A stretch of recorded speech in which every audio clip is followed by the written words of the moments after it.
My name is Dulcie Whitford. I'm 28 years old, and for most of my life, my parents treated me like the daughter who would never measure up.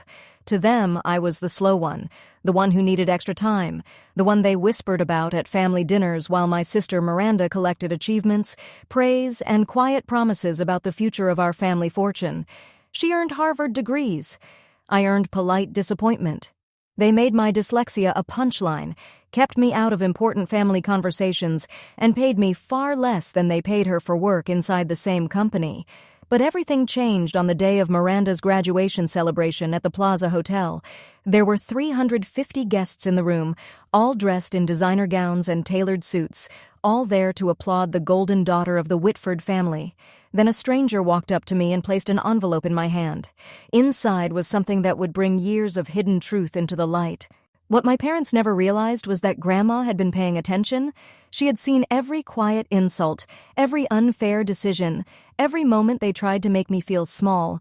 And before she was gone, she made sure I received something powerful enough to turn the entire Whitford empire in a direction no one expected. The Whitfords were old money Manhattan. Our family name appeared on hospital wings, museum plaques, charity invitations, and glossy society magazines. My father, Gerald Whitford, ran Whitford Properties, a commercial real estate company my grandmother Eleanor had built from a tiny Brooklyn office in 1965. By 2024, the business was worth $92 million. I was diagnosed with dyslexia when I was 7. Words didn't sit still for me the way they seemed to for everyone else. Letters shifted, lines tangled, and simple paragraphs became complicated puzzles. Reading took me longer. Homework took me longer. Everything academic seemed to come with an invisible wall I had to climb, while everyone else simply walked through the door. My parents didn't respond with patience. They responded with embarrassment. When I was 12, they arranged the best of everything for Miranda: violin lessons at Juilliard, French immersion classes, SAT preparation with a Princeton graduate who charged $400 an hour. She had tutors, coaches, mentors, and every advantage money could buy. When I asked about getting proper help with my reading, my mother, Priscilla, sighed, as if I had requested something unreasonable. "Dulcie, we've already spent so much on specialists," she said. "At some point, we have to accept that some children just aren't academic." I was 12 years old, and I believed her. So I found my own way forward. Audiobooks became my safest place. I built systems with visual notes, diagrams, symbols, and flowcharts. I learned to understand information by seeing patterns instead of just reading lines on a page. And every Sunday afternoon, I took the train to my grandmother Eleanor's apartment on the Upper West Side. She never rushed me. She never made me feel behind. She would sit with me for hours, explaining history through stories, business through examples, and complicated ideas through conversations that made sense to me. "Dooley," she told me once, placing her weathered hand over mine, "you may read slower than most people, but you notice what others overlook. That is not a weakness, sweetheart. That is a different kind of vision." At the time, I didn't fully understand what she meant. One day, I would. But first, I had to spend nearly 2 more decades being treated like the Whitford family's quiet disappointment. Christmas of 2018 should have been like every other Whitford holiday. 20 relatives gathered around the long mahogany table in my parents' Upper East Side townhouse. Crystal chandeliers above us, catered food in front of us, polished smiles everywhere. The annual performance of perfect family harmony. My father stood at the head of the table and lifted his wine glass. "I'd like to make an announcement," he said, using the same confident voice he used in board meetings. "Miranda has been accepted to Harvard Law School, full scholarship." The room burst into applause. Miranda lowered her eyes with the exact amount of modesty she had perfected over the years. "My eldest daughter," my father continued, glowing with pride, "will be the first Whitford to attend Harvard in 3 generations. She is going to take this family and this company to extraordinary heights." More applause followed. Uncle Richard patted Miranda on the shoulder. Aunt Catherine dabbed at her eyes with a napkin. My mother smiled like she had personally delivered a gift to the entire bloodline. Then my father's gaze shifted down the table and landed on me. "And Dulcie," he said. He paused. All the warmth left his voice.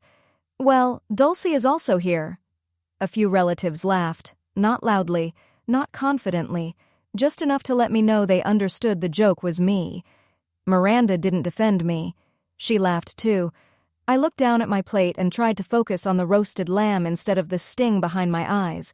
Then, under the table, a hand reached for mine. Thin fingers, soft, delicate skin. Grandma Eleanor squeezed my hand. When I looked up, her expression had changed. Her eyes were fixed on my father, and there was something sharp in them. Not sadness, not surprise, something stronger, something that said she had seen enough. She didn't speak that night, but 3 months later, she called me to her apartment and told me there was something important she needed to show me. I didn't know it then, but that Christmas dinner had started a chain of events my parents would never see coming. That one careless moment in front of 20 witnesses would echo for the next 5 years. After I graduated from a state university in 2022, not an Ivy League school, of course, because in my family that mattered more than character, I applied for a job at Whitford Properties. I wanted a chance to prove I belonged there. I wanted to show my father that I could contribute to the company my grandmother had built. I wanted to believe there was a place for me in the family business, too. My father agreed to hire me. As an administrative assistant, my salary was $42,000 a year. That same month, Miranda joined the company as chief legal counsel. Her salary was $280,000 a year, plus bonuses. My days were filled with photocopying documents, booking conference rooms, sorting files, and bringing coffee to executives who never bothered to remember my name. I wasn't invited into meetings, I wasn't trusted with contracts, I wasn't asked for opinions, but I watched. And I listened. And during those long hours in the copy room, surrounded by paper stacks and closed doors, I discovered something about myself that no one in my family had ever bothered to notice. I could notice patterns other people walked right past. When executives spoke about deals in the hallway, I would quietly sketch out the connections between every person involved, the path the money would take, and the places where things could go wrong. What I had created as a way to work around my reading difficulties had slowly become something far more valuable. Grandma Eleanor had seen it before anyone else did. During those Sunday afternoons in her apartment, she would pull out old contracts from the early years of the company and teach me how to understand them, not word by word, the way most people did, but as systems, as structures, as puzzles with pieces that either fit together or didn't. "Your father reads contracts like a lawyer," she told me once in 2019, not long before her health began to decline. "He looks for what he can use. You read them like an architect. You understand how everything connects." That same afternoon, she handed me a small wooden box. It was mahogany, with brass hinges, smooth and heavy in my hands. "Keep this safe," she said. "Don't open it yet. When you truly need it, you'll know." I took the box home, placed it in the back of my closet, and tried not to think about the strange weight of her words. In March of 2019, I visited Grandma Eleanor at her apartment. She was 82 then. Her once strong frame had grown fragile, and her silver hair rested softly against the pillow behind her armchair. But her eyes were still the same, sharp, clear, aware of everything. "Sit down, Dooley," she said. I sat across from her in the living room where I had spent so many Sundays as a child. The walls were covered with photographs from her life. Eleanor breaking ground on her first Brooklyn property in 1965, Eleanor shaking hands with Mayor Koch, Eleanor accepting a Women in Business Award in 1987. There were no grand photos of my father running the company. Not one. "I built Whitford Properties from nothing," she said, her voice quiet but strong. "One small office, one secretary, 60 years of work." She paused, and something hard passed across her face. "Your father inherited it. He did not build it. And because of that, he has never understood what it means to create something." "Grandma," I started, but she lifted a hand gently. "He measures people by their titles, their degrees, and how well they can impress a room," she continued. "I measure people by how they treat those who have no power in the moment." Then she leaned forward. "And you, Dulcie, are the only person in this family who still understands kindness."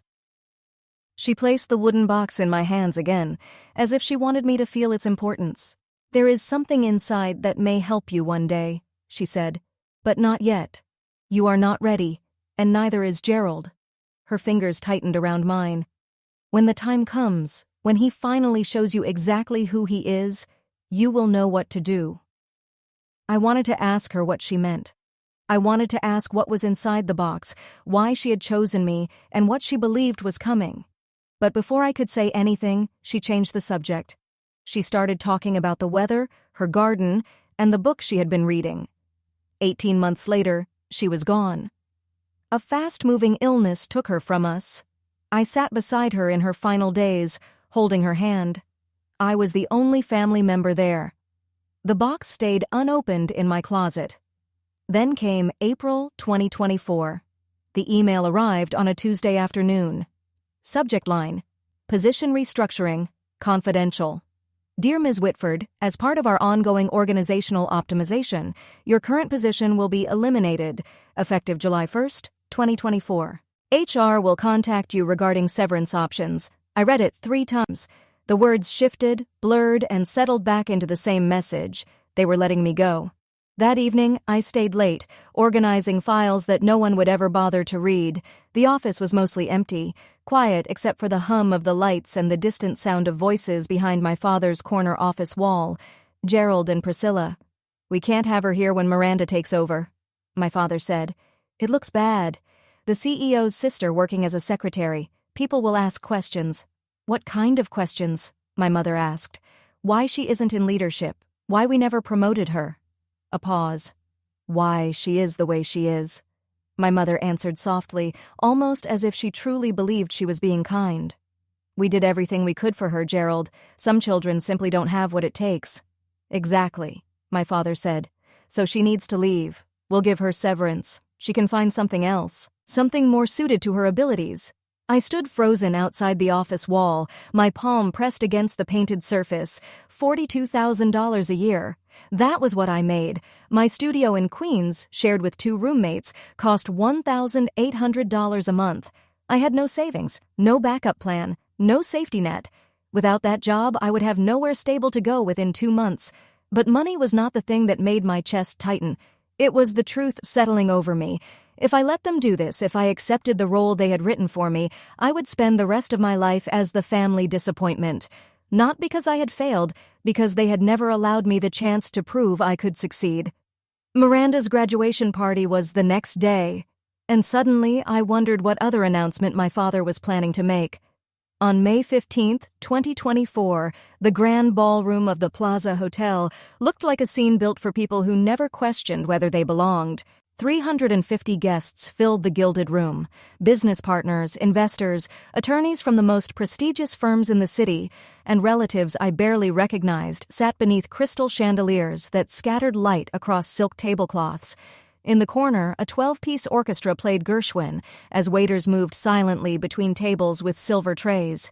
This was Gerald Whitford's world, his stage, the place where he performed the role he loved most: patriarch, mogul, and the man who seemed to have everything perfectly under control. I stood near the entrance, pulling lightly at the hem of my dress. It was black, simple, and cost $79 from Zara. It was the nicest thing I could afford on my salary. Around me, everyone shimmered in designer gowns, tailored tuxedos, diamonds, and confidence. Before I could even find my seat, my mother appeared in front of me. "Dulce?" Priscilla's eyes moved slowly from my drugstore makeup to my scuffed heels. Her lips tightened. "You couldn't find anything nicer?" "This is what I have," I said. "Well," she replied, adjusting her Cartier bracelet, "you'll be at table 27, near the service entrance. Try not to draw attention to yourself." "Of course. And Dulce." She leaned closer, and the heavy scent of her Chanel perfume surrounded me. "Tonight is Miranda's night. Whatever you're feeling, whatever resentment you believe you're entitled to, keep it to yourself. Do not embarrass us." Then she walked away before I could answer. Table 27 was at the very back of the ballroom, partly hidden behind a pillar. My tablemates were distant cousins I had maybe met twice in my life. From where I sat, I could still see the main stage, the enormous portrait of Miranda in her Harvard regalia, and the banner hanging above it. "Congratulations, Miranda Whitford, Harvard Law Class of 2024. And then I noticed him. Near the entrance, standing alone by the door, was a silver-haired man in a gray suit. He wasn't talking to anyone. He wasn't eating. He was simply watching the room. Then his eyes found mine. A cold, uneasy feeling moved through me. At 8:30 p.m., the orchestra stopped playing. The lights lowered. A spotlight landed on the stage where my father stood with a champagne flute raised in his hand. "Ladies and gentlemen," he began, "thank you for joining us tonight to celebrate an extraordinary young woman." The applause started before he even finished speaking. Miranda graduated in the top 5% of her class at Harvard Law. She completed a clerkship with Justice Reynolds, and last month she made partner track at Sullivan and Cromwell in record time. His voice grew warmer with every word. But tonight I am not only celebrating her achievements, I am announcing her future. Miranda stepped onto the stage beside him, glowing in an emerald Valentino gown. My father turned toward the crowd. "Effective immediately, Miranda Whitford will inherit my entire estate upon my passing. This includes our family residence at 740 Park Avenue, currently valued at $13 million, a Tesla Model S Plaid, and most importantly—" He paused, letting the silence stretch just long enough. "The position of CEO of Whitford Properties when I retire." The room exploded with applause. People rose to their feet. Cameras flashed. Miranda lifted a hand to her eyes with perfect polished emotion. 350 people celebrated her future, and not one of them looked toward table 27. The cousin beside me, a woman I had last seen at a family service 8 years earlier, leaned closer. "Dulcie, right?" she whispered. "So what does that mean for you?" I opened my mouth, but no words came out. What was I supposed to say? That I had just been quietly written out of my own family in front of an entire ballroom? That the termination email sitting in my inbox was only the first step? That every fear I had ever carried about my place in this family had just been confirmed under a spotlight? The applause finally faded. Miranda hugged our father. Cameras kept clicking. Guests began smiling, clinking glasses, and congratulating each other as if they had all personally won something. And through the movement of the crowd, the silver-haired man by the entrance began walking toward me. Slowly, deliberately, as though he had been waiting for this exact moment. He stopped beside my table. Up close, I could see he was older than I first thought, probably in his early 60s. He had deep-set eyes and the careful, controlled posture of a man who had spent most of his life in courtrooms. "Miss Whitford? That's me." I straightened in my chair. "Can I help you?" "My name is Jonathan Ellis." He removed a business card from the inside pocket of his suit jacket. Cream-colored paper, embossed lettering. "Morrison and Blake, attorneys at law." "I was your grandmother's lawyer." My breath caught. "My grandmother?" "Eleanor," he said. "Yes. She's been gone for 3 years." "I know." He didn't sit down. He didn't try to soften the moment. "She left something for you with very specific instructions about when it should be delivered." From inside his jacket, he took out a cream envelope made of thick paper. It was sealed with red wax and marked with a notary stamp. I stared at it. "What is this?" "Her will," he said. Then his voice dropped lower. "The real one. The one your father does not know exists." For a moment, the ballroom seemed to fall away. The orchestra, the guests, the champagne, Miranda's perfect smile on the stage, all of it blurred. I looked down at the seal. Morrison and Blake, September 12th, 2019, 5 months after that Sunday afternoon in Grandma Eleanor's apartment, 5 months after she had placed the wooden box in my hands. "I don't understand," I whispered. "Your grandmother gave me very clear instructions," Ellis said. "I was to deliver this document on the day your father publicly removed you from the family's future." He glanced toward the stage where Gerald and Miranda were still smiling beneath the lights, surrounded by applause. "I believe that moment has just happened." My hands shook as I took the envelope from him. "Mr. Ellis," I whispered, "what's inside?" For the first time, his expression softened. "Mrs. Eleanor asked me to give you a message," he said. "She told me, give this to Dulcie on the day Gerald finally shows her exactly who he is. By then, she'll be ready." He adjusted his tie and stepped back. "You have my card. When you have questions, call me." Then he turned and disappeared into the crowd. I couldn't stay in that ballroom another second. I slipped through the service entrance and found an empty hallway near the kitchen. The bright lights buzzed overhead. Behind the closed doors, the celebration faded into a distant murmur. My fingers trembled as I broke the red wax seal. Inside were 3 pages of thick legal text, a notarized signature, a date, September 12th, 2019. I read slowly, forcing each line to stay in place even as the words blurred and shifted in front of me. I, Eleanor Margaret Whitford, being of sound mind, do hereby revoke all previous testamentary documents and declare this to be my last will and testament. My eyes moved down the page until they caught on a paragraph near the middle. To my granddaughter, Dulcie Ann Whitford, I bequeath 51% of my shares in Whitford Properties LLC, currently valued at approximately $47 million, along with all voting rights connected to those shares. I read it once, then again, then a third time. 51%, controlling interest. My breath caught as I kept reading. This bequest is made with full knowledge of my son Gerald's treatment of Dulcie. She has been excluded, diminished, and denied opportunity, not because she lacks ability, but because she was never given the support she deserved. Dooley is not slow. Dooley was overlooked, and I will not allow her father's bias to shape her future after I am gone. A sob rose in my throat before I could stop it. Grandma had known. She had seen all of it. Then I reached the condition. To activate this bequest, Dulcie must formally request an emergency board meeting within 72 hours of receiving this document. If she does not act within this time period, this will shall be considered inactive, and all assets shall transfer according to my 2015 testament. 72 hours. The deadline would be 8:30 p.m. on May 18th. I leaned against the cold hallway wall, pressing the papers to my chest. My grandmother had not just left me an inheritance, she had left me a choice. And now I had to decide whether I was finally brave enough to step into the place she had prepared for me. Jonathan Ellis was waiting near the coat check when I returned from the hallway. "You read it," he said. "The 72-hour clause," I replied, my voice unsteady. "Why would she include that?" "Because your grandmother knew you, Miss Whitford."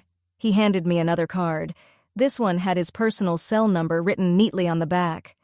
"She knew that without a deadline, you might talk yourself out of acting. The time limit was not meant to pressure you. It was meant to give you permission." "Permission?" "To stop waiting for your family to see your worth," he said. "And to claim what she believed should have been yours all along." He checked his watch. "The deadline is 8:30 p.m. on May 18th, 3 days from now. To move forward, you'll need to submit a formal request for an emergency board meeting. I can help prepare it." Through the ballroom doors, I could still see my father standing on stage with Miranda, posing for photographs like the evening had gone exactly according to plan. My mother moved from guest to guest, accepting congratulations with the satisfaction of someone who believed she had won. If I did this, everything would change. My parents would never see me the same way again. Miranda would call it betrayal. The polished image of the Whitford family would finally begin to crack. But if I stayed quiet, I would be agreeing with the story they had told about me my entire life. The slow one, the disappointment, the daughter who didn't matter. "Miss Whitford," Ellis said gently, pulling me out of my thoughts. "Your grandmother believed in you. She spent the last years of her life preparing for this exact moment."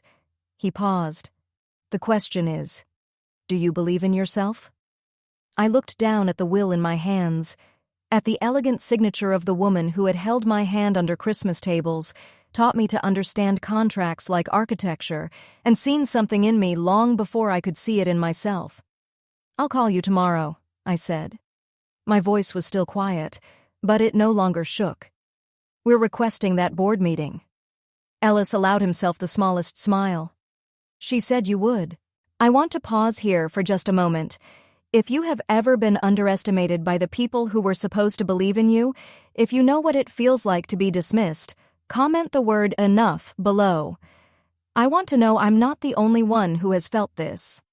And stay with me, because what happened when I walked into that boardroom changed everything. That night, back in my small apartment in Queens, I finally opened the wooden box. My roommates were asleep. The room was quiet except for the faint hum of traffic outside. The only light came from the street lamp beyond my window, casting soft orange lines across my bed. I sat cross-legged with the mahogany box resting in my lap. The brass hinges gave a soft creak as I lifted the lid. Inside was a handwritten letter on Eleanor's personal stationery, a faded document marked with a 1965 date stamp, and a sleek USB drive that clearly had been placed there much later. I reached for the letter first.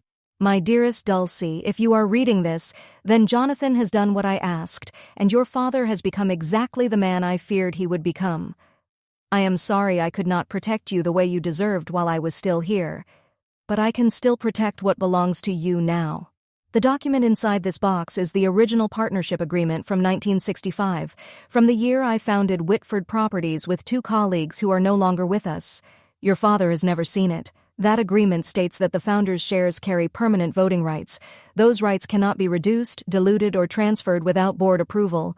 The USB drive contains something else, something your father hoped I had forgotten.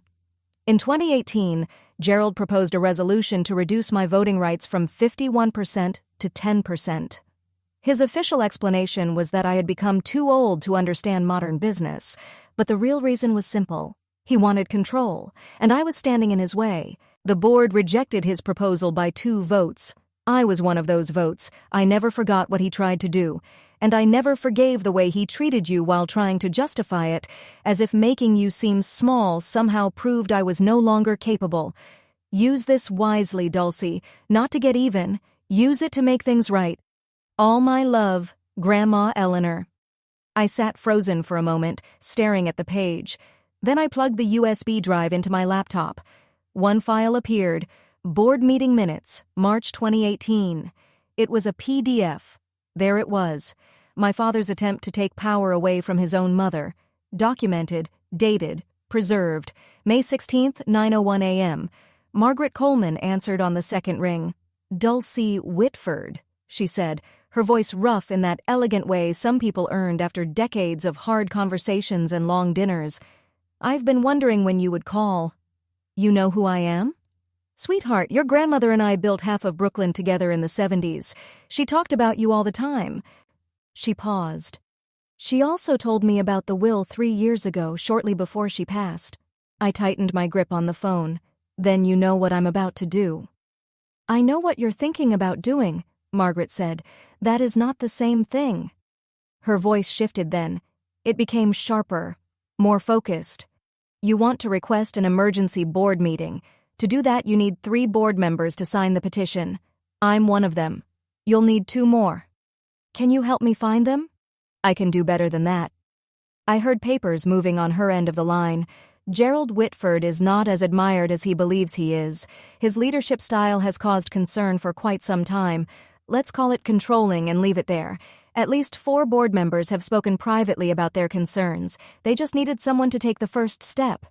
A small spark of hope rose in my chest. Who? Richard Holloway, Susan Parker. Both have had difficult closed-door sessions with your father. I'll make some calls. There was another pause. Dulcie, I need you to understand something. This will not be easy. Your father will push back. Your sister will push back. They will say things meant to make you doubt yourself.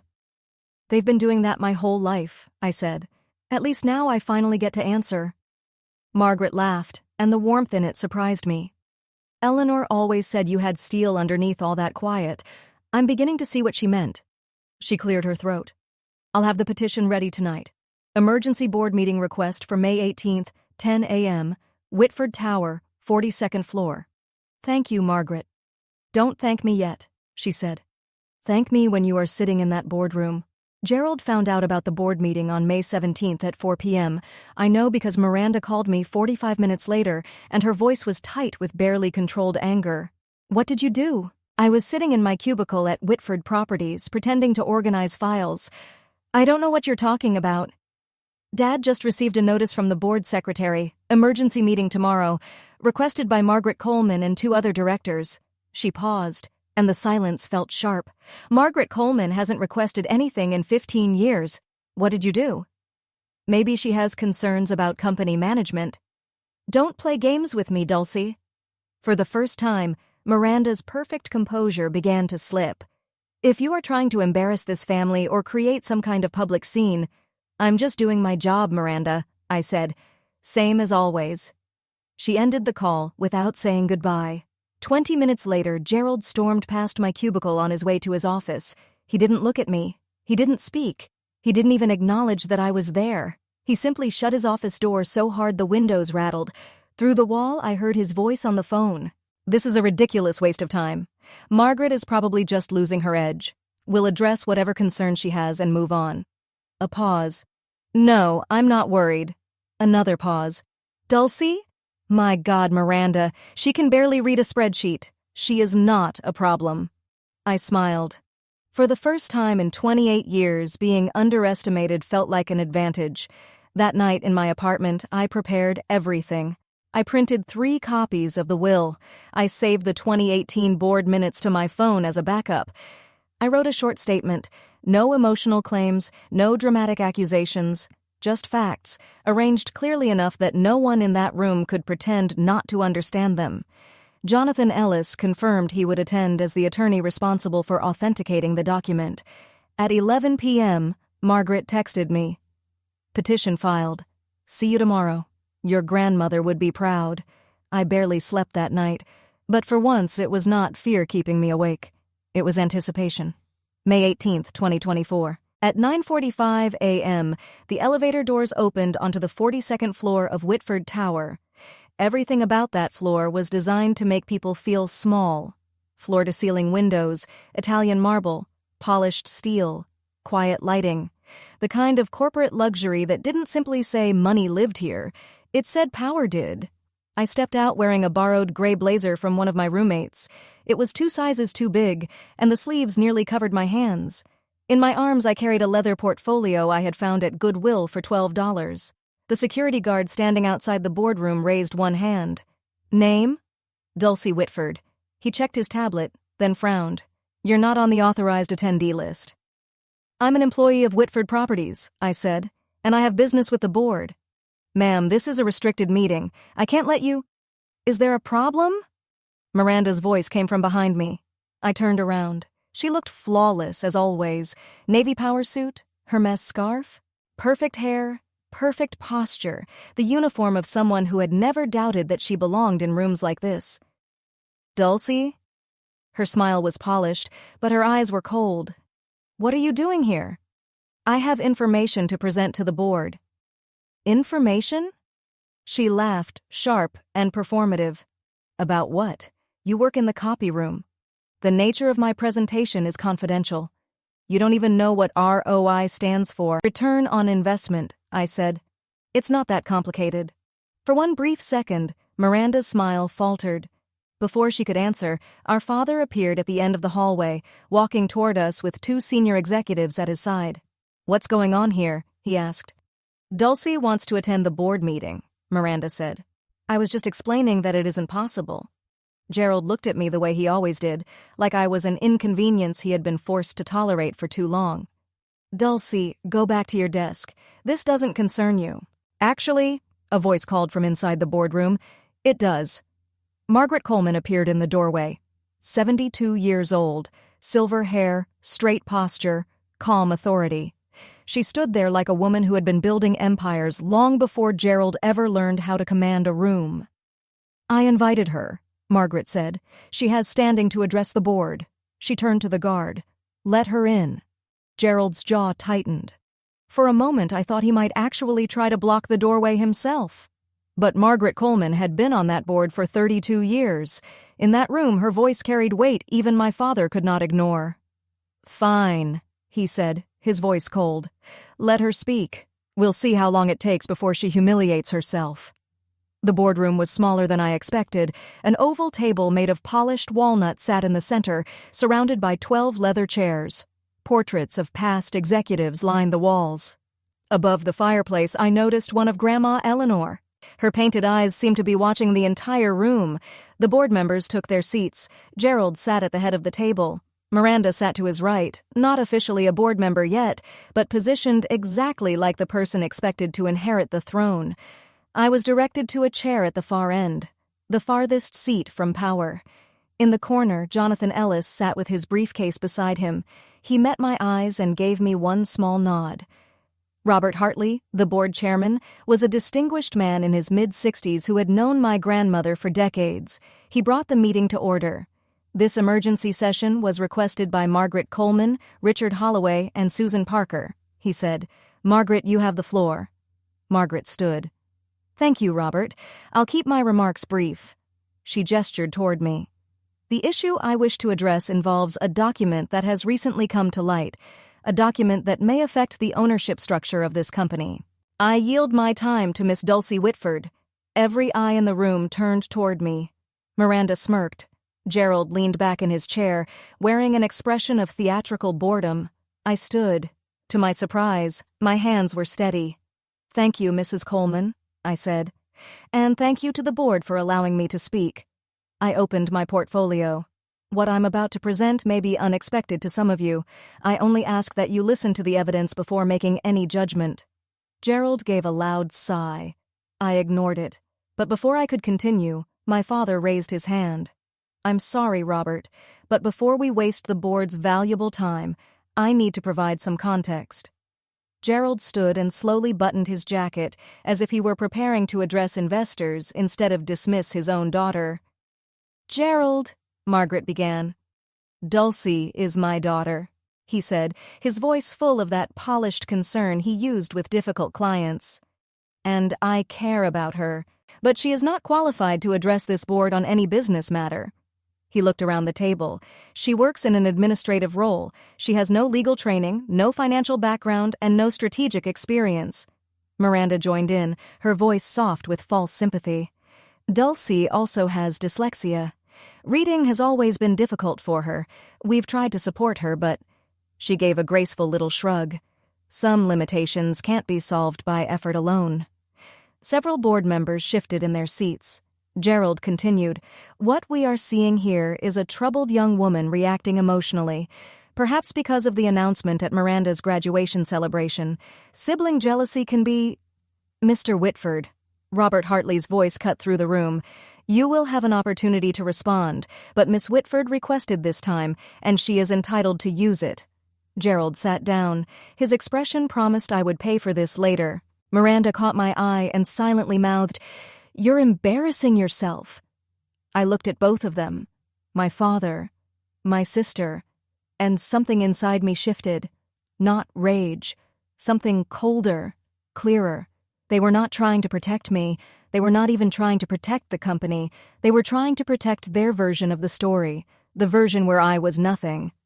"Thank you, Mr. Hartley," I said. I reached into my portfolio and pulled out the document. "I won't be discussing my reading ability today. I'll be discussing this." I held up the will. The room went silent. "This is the last will and testament of Eleanor Margaret Whitford, founder of this company. It was notarized on September 12, 2019. All color drained from Gerald's face. "That's impossible," he said, his voice suddenly strained. "My mother's will was executed in 2015. "I have a copy," Gerald said. "You have a copy of her previous will?" I replied. I kept my voice calm, almost clinical. "Under New York estate law, a later valid will revokes earlier testamentary documents. This will—" I placed it carefully on the table— "was executed 4 years after the version you have." I slid the document toward Robert Hartley. "Mr. Ellis," I said, turning toward Jonathan, who rose from his seat in the corner, "would you please confirm the authenticity of this document?" Jonathan stepped forward. "My name is Jonathan Ellis, partner at Morrison & Blake. I served as Eleanor Whitford's personal attorney from 2008 until her passing in 2021. I can confirm that this will was executed in my presence on September 12, 2019. It was witnessed by 2 independent notaries, and the original is held in escrow at Chase Private Client." Robert Hartley studied the document in silence. Then his eyebrows lifted. "This will transfers 51% of Whitford Properties shares to—" He looked up at me. "To you, Miss Whitford." A low murmur moved around the table. "That document is fake," Miranda said. But this time her voice didn't sound certain. "It is not," Jonathan replied immediately, "and I would advise you not to make allegations without evidence, Miss Whitford.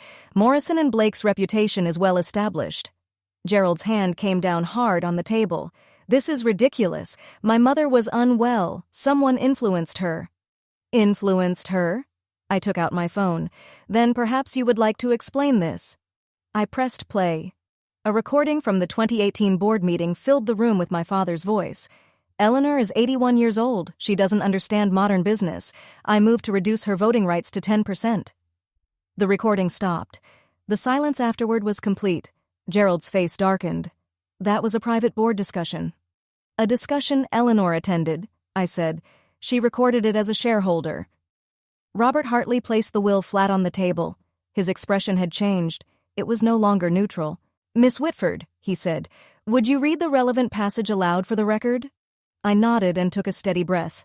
To my granddaughter, Dulcie Ann Whitford, I bequeath 51% of my shares in Whitford Properties, LLC, along with all voting rights associated with those shares. I paused, allowing the words to settle over the room. This bequest is made with full knowledge of my son Gerald's treatment of Dulcie. She has been excluded, diminished, and denied opportunity, not because she lacks ability, but because she lacked support. Miranda made a small, stunned sound. I continued. Dooley is not slow. Dooley was abandoned, and I will not allow her father's bias to shape her future after I am gone. Then I looked directly at my father. Gerald has mistaken credentials for character and degrees for worth. He tried to reduce my voting rights because I saw him clearly. He pushed Dulcie aside because she reminded him of the kind of person he refused to become. Gerald said nothing, but I noticed his hands were trembling. I read the final lines. I built this company from nothing. I choose who carries it forward. I choose Dooley. Robert Hartley removed his reading glasses. Jonathan, can you confirm this document is legally binding? I can, Jonathan said. The 2015 will is superseded. As of this moment, Dulcie Whitford is the majority shareholder of Whitford Properties. Margaret Coleman smiled quietly.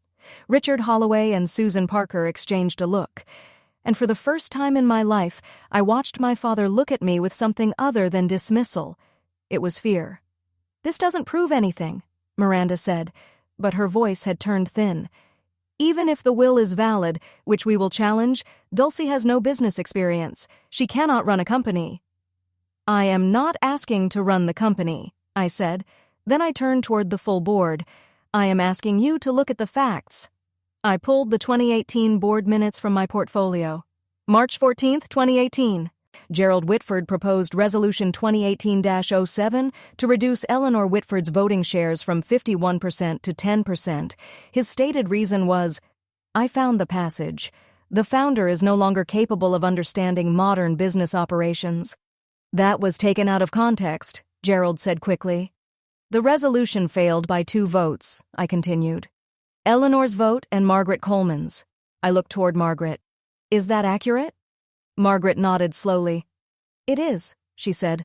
Eleanor called me that night. She was heartbroken, not because of the resolution. She knew it would not pass. She was heartbroken because her own son had tried to take control of everything she had built. That was years ago, Gerald began. It is evidence, I said, cutting him off. My voice stayed calm. Evidence that my grandmother was fully aware of what was happening when she wrote the 2019 will. She was not confused. She was not being influenced. She was protecting herself from her own son. I paused. And she was protecting me. Robert Hartley looked around the table. Does anyone have documentation that contradicts what has been presented? Silence. Gerald? My father's jaw tightened, but no words came out. Miranda? My sister stared down at the table. The perfect mask she always wore had finally cracked. Richard Holloway spoke for the first time. Robert, I think we need a short recess so legal counsel can review these documents. Agreed, Hartley said, checking his watch. We'll reconvene in 15 minutes. Jonathan, please remain available. The board members stood. Quiet conversation spread across the room. Gerald didn't move. He sat there, frozen, staring at the portrait of his mother above the fireplace. For a moment, I wondered if he could feel her watching him.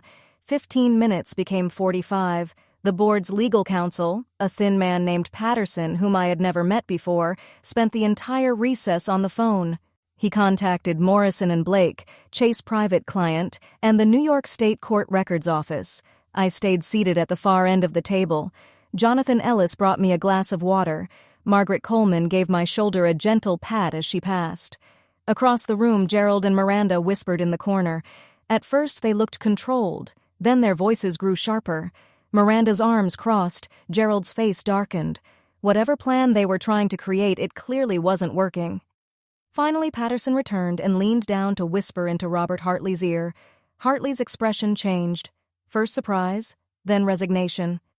"Please take your seats," he said. The board members returned to the table. The air in the room felt fragile now, like one wrong word could make it shatter. "Our legal counsel has confirmed the following," Hartley said, reading from his notes. "The will presented by Miss Whitford is valid under New York state law. It supersedes all previous testamentary documents. Effective immediately, Dulcian Whitford holds 51% of Whitford Properties shares." Someone at the table drew in a sharp breath. Hartley continued, "Additionally, as majority shareholder, Miss Whitford has the right to propose motions to the board, including matters involving executive leadership." He looked at me. "Miss Whitford, do you have any motions you wish to bring forward?" I stood. My heart was pounding, but my voice did not shake. "I have one motion." Gerald rose from his chair. "Robert, this is—" "Sit down, Gerald," Hartley said. His voice carried a firmness I had not expected. "Miss Whitford has the floor." Gerald sat back down. His face had gone pale. I looked around the table at 12 people who, less than an hour earlier, had barely considered me worth listening to. Now they were waiting for my decision. The power to end my father's role in the company was right there in my hands. I thought about my grandmother, about what she had built, about what she had taught me, and then I made my choice. I am not proposing to remove Gerald Whitford as CEO. The energy in the room shifted instantly. Miranda's head snapped up. Even Margaret looked surprised. "What I am proposing," I continued, "is a vote of confidence. The board will decide whether Gerald Whitford still has their confidence as CEO of Whitford Properties. If the majority votes no confidence, he will resign according to the bylaws. If the majority votes confidence, I will not interfere with operational leadership during my time as majority shareholder." "This is ridiculous," Miranda said, standing. "You're turning this into some kind of performance, some personal fantasy." "No," I said, meeting her eyes. "This is corporate governance, the same process used by any serious company, the same process Grandma Eleanor wrote into the bylaws 40 years ago." I let the words settle. "If Dad has the board's confidence, then he has nothing to worry about." Robert Hartley studied me for a long moment. For the first time, I saw something in his expression that looked like respect. "Is there a second for this motion?" "Seconded," Margaret Coleman said immediately. "Then we will vote," Hartley said. He looked around the table. "All those expressing confidence in Gerald Whitford as CEO, raise your hands." 4 hands went up. Gerald's loyalists, the people who owed their seats, their influence, or their comfort to him. Hartley nodded. "All those expressing no confidence." 7 hands rose. Hartley counted once, then again. Then he placed his pen on the table. "The motion carries 7-4 with 1 abstention." He turned to my father. "Mr. Whitford, the board has voted no confidence. Per Section 14.3 of our bylaws, you have 30 days to tender your resignation." Gerald said nothing. He stood and looked at me. Really looked at me. For what may have been the first time in my life, I expected anger. I expected threats. I expected him to turn the room against me one last time. But what I saw was something colder. Recognition. The realization that he had underestimated me so completely, he had never seen this coming. Then he walked out without saying a word. I know what some of you may be thinking right now. Why didn't she just remove him immediately? Why give him the chance to keep his position if the board still trusted him? Because justice is not about becoming the same kind of person who hurt you. Because taking everything from someone does not erase what they did. And because my grandmother did not teach me to be cruel, she taught me to be fair. If this part of the story speaks to you, leave a like, subscribe, and turn on notifications. Because this was not the end. Not even close. Now let me tell you what happened after the boardroom cleared. Gerald caught me in the private corridor outside the boardroom. Priscilla was with him. Someone must have called her during the recess because she had arrived quickly. Her face was streaked with tears, her makeup smudged beneath her eyes. "You!" Gerald said, his voice low and shaking with restraint. "You ungrateful, calculating—" "Gerald," Priscilla said, placing a hand on his arm, "not here. She just humiliated this family in front of 12 people." I stood my ground. "I didn't ruin anything," I said. "I told the truth." "The truth?" Gerald gave a bitter laugh. "Your grandmother was influenced. That lawyer, Ellis, he must have—" "Grandma Eleanor wrote that will 5 months after you tried to take away her control because she saw exactly who you were," I said. My voice didn't shake. "You didn't lose because I betrayed you. You lost because you betrayed her." Priscilla stepped closer. "Dulcie, sweetheart, you have to understand. We were trying to protect you. You always struggled, and we didn't want to put too much pressure on you." "You didn't protect me," I said. "You erased me." 28 years of silence finally turned into words. Every Christmas dinner, every family photo, every conversation where you praised Miranda's achievements and acted like I wasn't even in the room, that wasn't protection. That was abandonment. "That isn't fair," my mother whispered. "You're right," I said. "It wasn't fair." I looked her directly in the eyes. "I spent my whole life trying to prove I was worthy of this family. I'm done proving anything. The documents speak for themselves." Gerald grabbed my arm. "This isn't over. We'll challenge that will." I pulled free. "You'll lose, and you know it. Grandma Eleanor planned for every possibility, including this one." Then I walked toward the elevator. Behind me, I heard my mother's voice. "Dulcie, wait." But I didn't wait. For the first time in my life, I didn't need their permission to leave. The elevator doors closed on my parents' faces. I leaned against the brushed steel wall and finally let myself breathe. The adrenaline that had carried me through the last 2 hours began to fade, and something unexpected rose in its place. Not victory, not satisfaction, grief. I had just let go of 28 years of hoping things would change, 28 years of believing that if I was patient enough, quiet enough, useful enough, maybe my parents would finally see me. Maybe they would love me the way they loved Miranda. That hope was gone now, and I had been the one to release it. The elevator traveled down 42 floors. By the time it reached the lobby, I had wiped my eyes and straightened my borrowed blazer. Jonathan Ellis was waiting near the security desk. That was...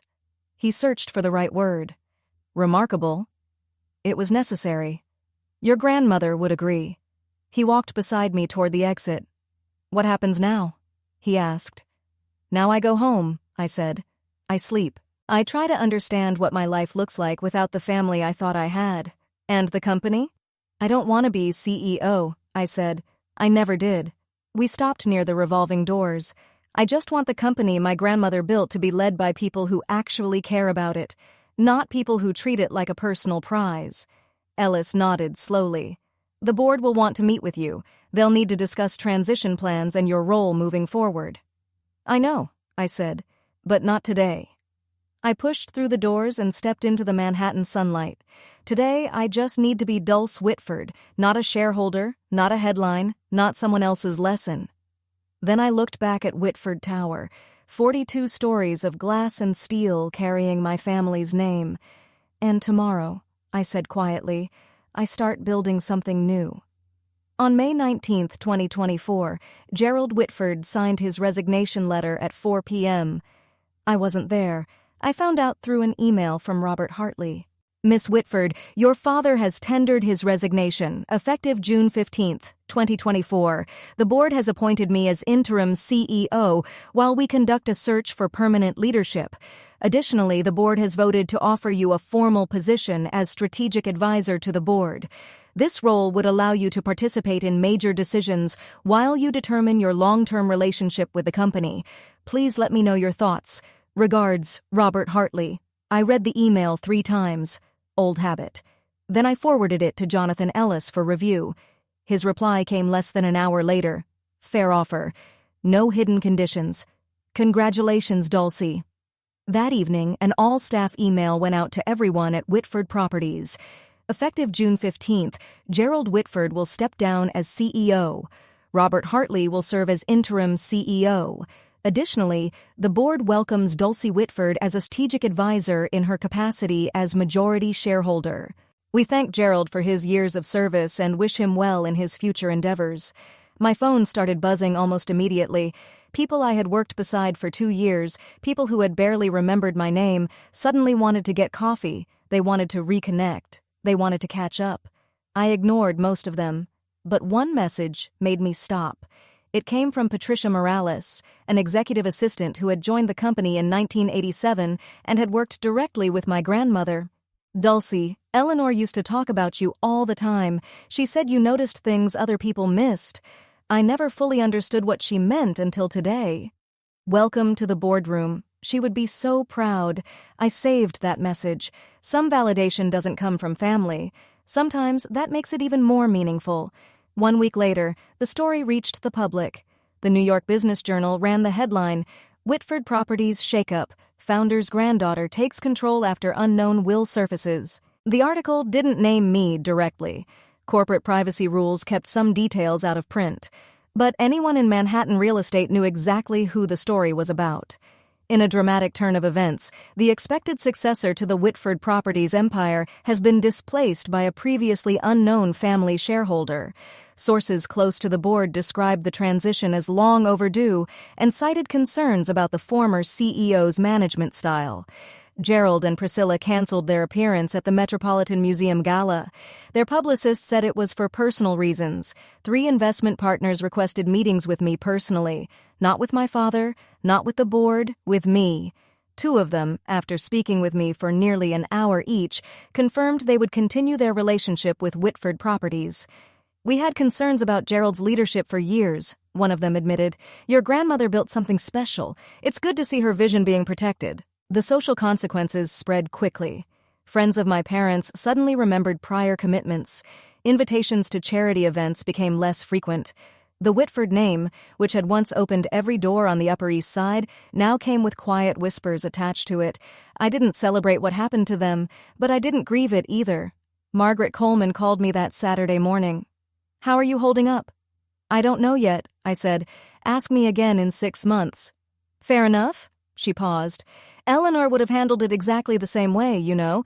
The vote of confidence instead of forcing him out immediately, giving him a chance he probably would not have given anyone else." She laughed softly. "She always said mercy was the strongest move in the room." I thought about that for a long time after we ended the call.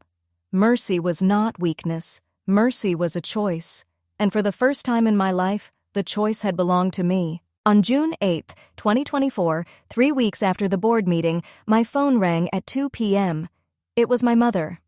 "Dulcie," she said. Her voice sounded smaller than I had ever heard it. "Can we talk? Just the 2 of us?" I agreed to meet her at a coffee shop in Midtown. Neutral ground, no family dining room, no grand staircase, no chance of Gerald walking in with lawyers or speeches. Priscilla was already there when I arrived. She looked older somehow. Her makeup was perfect, but it couldn't hide the exhaustion underneath. "Thank you for coming," she said, wrapping both hands around a coffee cup she had not touched. "I know I don't deserve it." "What do you want, Mom?" "To apologize." The word came out cracked. "For everything. For the way we treated you. For the things we said. For the things we never said." I looked at her carefully. "Are you apologizing because you're sorry, or because everything changed?" She flinched. The question stayed between us. "Both," she finally admitted. "I'm ashamed to say that, but both." Her eyes filled with tears. I was so focused on Miranda's success, on appearances, on keeping the family image perfect. I told myself we were protecting you from expectations you couldn't meet. But that wasn't true. I told myself that because it was easier than admitting what we were doing. "You let Dad speak about me like I had no value," I said. "In front of family, in front of business partners, in front of anyone. You never defended me, not once." "I know." A tear slipped down her cheek. "I know, and I can never undo that. But Dulcie, I don't want to lose you completely. I don't know if there's still a way forward, but I had to try." I looked at the woman who had been my mother for 28 years. The woman who had braided my hair when I was little and forgotten my birthday when I was grown. "I can't pretend the last 20 years didn't happen," I said slowly. "But I'm willing to try building something new, something honest." She nodded, unable to speak. It wasn't forgiveness. Not yet, but it was a beginning. 2 months later, in August of 2024, Miranda called while I was walking through Central Park. I almost didn't answer. "Dulcie," she said, "I know I have no right to ask this, but can we meet? There's something I need to say." We sat on a bench near Bethesda Fountain. The August heat hung heavy in the air. Miranda looked different. The polished armor she had worn her entire life was gone. There were shadows under her eyes. Her hair was pulled back carelessly. For once she looked less like the perfect daughter and more like a person who was tired of pretending. "I've been in therapy," she said without easing into it. "Since May, 3 times a week." "That's good." "It's difficult," she said, laughing without humor. "Turns out being the golden child isn't really a gift. It's just another kind of cage." I waited. "Dad expected perfection from me," she continued. "Every grade, every achievement, every award. None of it was ever enough. It was only the starting point for the next expectation." She looked toward the fountain. "And the way they treated you, I told myself that was just the way things were, that you were different, that staying quiet somehow protected you. You weren't protecting me." "No," she said. "I was protecting myself." For the first time, she looked directly at me. "Because if I defended you, I thought I might become the next one they judged. That isn't an excuse, it's just the truth." "What do you want from me, Miranda?" "Nothing," she said quickly. "I don't deserve anything." Her voice broke. "I just wanted you to know that I see you now. Really see you. And I'm sorry I didn't look sooner." We sat there in silence. 2 sisters who had grown up in the same house, side by side, yet almost like strangers. "I can't go back to the way things were," I said finally. "But I also don't want to spend the rest of my life standing on the opposite side from you." Miranda swallowed hard. "Maybe we start over from the beginning." Her eyes filled with tears. "I'd like that. It wasn't the sisterhood I had wished for when I was a child, but maybe it could become something real." In November of 2024, 6 months after the board meeting, I moved into my own apartment in Brooklyn Heights, a 1-bedroom in a pre-war building with a view of the bridge my grandmother had once crossed on her way to her first tiny office in 1965. The rent was higher than anything I had ever paid before, but now I could afford it. My new salary as Director of Sustainable Development at Whitford Properties was $185,000 a year, plus dividends from my shares. The title had been my idea. I created a division focused on green building practices, sustainable real estate, and environmental impact assessments. It was the kind of future-facing work I believed Grandma Eleanor would have supported if she had lived to see it. Gerald called once a month now. The conversations were short, polite, careful. He asked about the weather, about my apartment, about work. We both acted like the past was something we could step around. Maybe that was easier at first. Priscilla and I started having lunch every other week. Slowly, carefully, awkwardly, she began learning how to see me as a person instead of a problem to manage. It wasn't the mother-daughter relationship I had imagined when I was younger, but it was honest. And honesty was more than we had ever really had. Miranda and I started getting coffee on weekends sometimes. We were learning each other for the first time. Not as the golden daughter and the forgotten one, but as 2 people who had grown up under the same roof and carried different kinds of pain.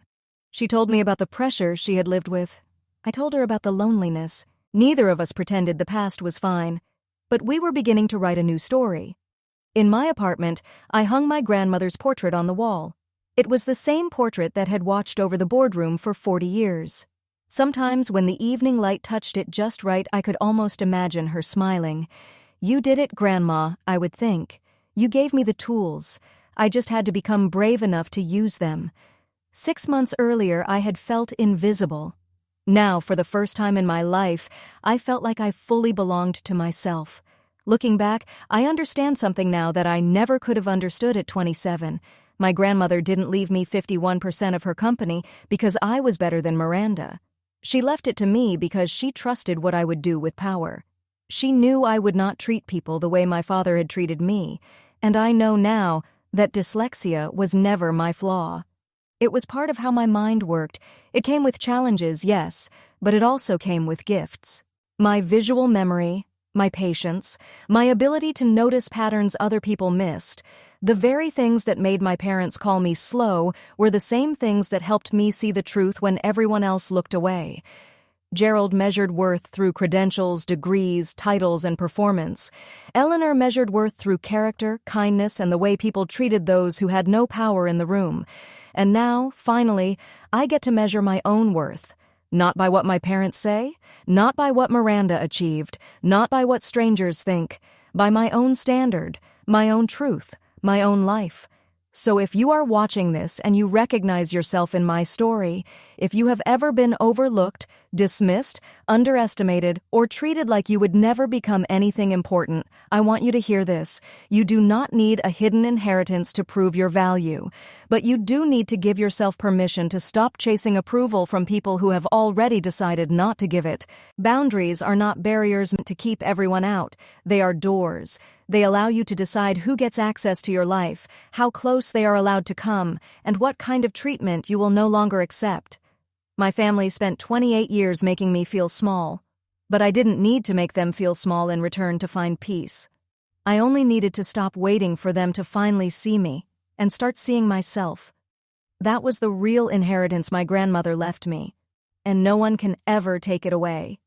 If this story meant something to you, if it reminded you that your worth is not decided by the people who failed to recognize it, I would love to hear from you. Subscribe, turn on notifications, and leave a comment sharing your story. And if you want more stories like this, stories about ordinary people who found the courage to stand up for themselves, check the link in the description. Thank you for being here. Thank you for listening. Until next time.